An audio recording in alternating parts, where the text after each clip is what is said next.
साथियों, इस वक्त हम पौवाखाली के ठीक रेलवे स्टेशन के सामने खड़ा होकर ये वीडियो बना रहे हैं। रेलवे स्टेशन के सामने रेलवे ट्रैक के ऊपर खड़ा होकर ये वीडियो बनाने का उद्देश्य ये है कि ठीक आज से 2 दिन पूर्व एक हादसा हुआ था जो यहाँ से तकरीबन 1 से 1.5 किलोमीटर की दूरी पे हुआ था। हुआ ये था कि लापरवाही की वजह से एक बच्चे के जो है ट्रेन से कटकर उनकी जान चली गई थी। उनके साथ एक जानवर यानी एक कुत्ता, उसका भी जो है उसकी भी जान चली गई थी। कुल मिलाकर दोस्तों उसी मसले को लेकर के या इस तरह के वाकयात को लेकर के उस पर हम चर्चा करने के लिए आज हमारे साथ मुफ्ती जावेद साहब हैं। उनको लेकर हम ठीक रेलवे ट्रैक के ऊपर हैं। मुफ्ती साहब, सबसे पहले ये जो घटना हुआ है सालगुड़ी के ठीक आसपास, उसको आप कैसे देखते हैं? क्यों इस तरह का घटना हुआ, आप क्या कहना चाहेंगे? सबसे पहले तो हम जो घटना हुआ है उस घटने का हम बहुत शदीद गम का इजहार कर रहे हैं। ऐसा नहीं होना था।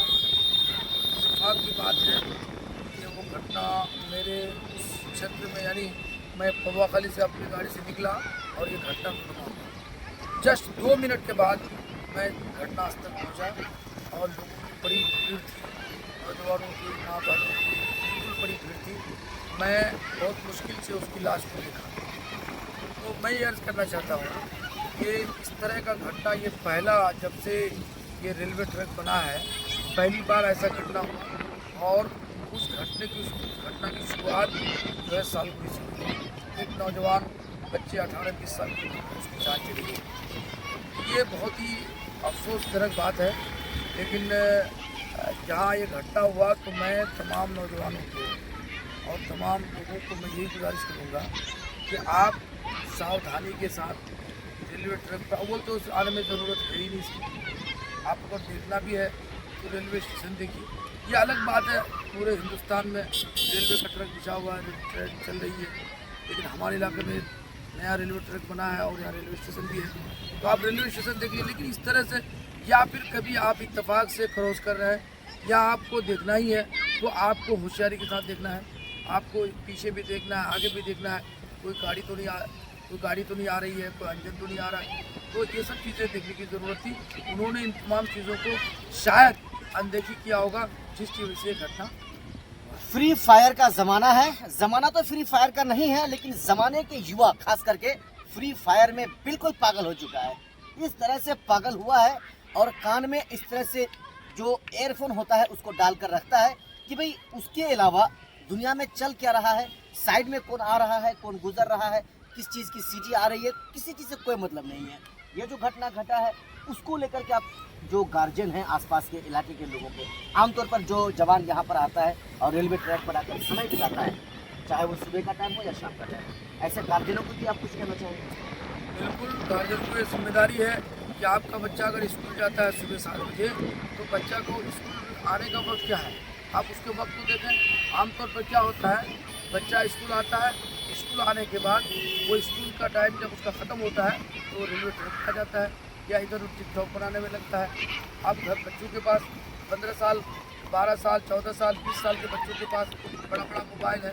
वो टिकटॉक बनाने के लिए रेलवे पटरी पर आ जाता है, कोई हंसी मजाक करने के लिए आ जाता है, वही तो जानलेवा सबब बनता है। तो ये तमाम चीज़ों के लिए हम तमाम गार्जियनों से, तमाम लोगों से हम यही कहेंगे कि आप अपने बच्चों का और बच्चों के मुस्तकबिल का ख्याल करें कि आपका बच्चा सुबह निकलता कहाँ गया। आप असल में घटना क्या होता है कि हमारे यहाँ अपने बच्चों को कोई पूछता नहीं है। हम अपने बच्चे को भेजे पौवाखाली, उससे सिर्फ पौवाखाली से आने जाने का 1 घंटे का टाइम है, उसकी 1 घंटे के लिए हमने भेजा उसको, या आधा घंटा जाना है और आना है, कोई सामान खरीदना है। अगर वो 3 घंटे में आ रहा है तो आपको पूछना चाहिए कि आप 3 घंटा कहाँ ले जाए। और उसकी वजह यह है कि चलते चलते कोई दोस्त साहब मिल गया, चलो भाई रेलवे पर, वो चला गया, कोई कुछ करने के लिए, यही हादसा का सबब बनता है। तो सबब हादसा का बहुत सारा है। इसलिए आपके चैनल के माध्यम से हम तमाम गार्जियनों से हम यही कहेंगे कि आप अपने बच्चों की ज़िंदगी को सुरक्षित के लिए और बच्चों के मुस्तकबिल को रोशन के लिए आप बच्चों को रोकने का काम करें। मोबाइल से बच्चों को दूर रखें। हर एतबार से मोबाइल बच्चों की ज़िंदगी को तबाह करने वाली चीज़ है। चाहे वो बच्चा रेलवे पटरी पे आए, चाहे वो बच्चा घर में मोबाइल देखे, चाहे बच्चा पार्क में मोबाइल देखे, हर जगह बच्चों को तबाह करने के लिए मोबाइल काफ़ी है।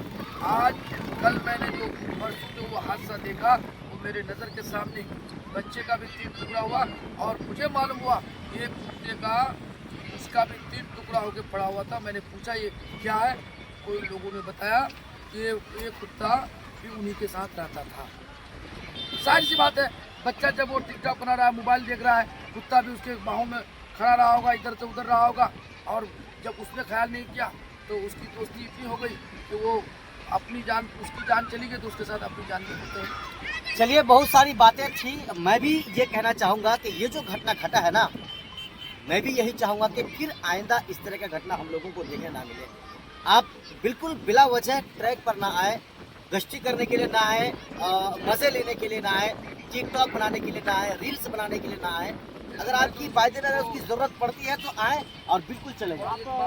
एक बात ये भी होनी चाहिए कि बच्चा जो मरा है वो गरीब बच्चा है, तो मैं तो मुतालबा करूँगा हुकूमत से कि इस बच्चे को सरकारी तौर पर इसको मुआवजा मिलना चाहिए, कम से कम 25 लाख रुपये, क्योंकि रेलवे पटरी पे आपका बच्चा और उसमें कहीं ना कहीं ये नहीं सिर्फ बच्चा तो सिर्फ देख रहा था, लेकिन चूँकि बड़ी ट्रेन नहीं थी, उसमें सवारी नहीं थे, मात्र इंजन था, और इंजन को लाने में उनको उसका भी ख्याल रखना चाहिए, चूँकि आज दूर तक नज़र आता है।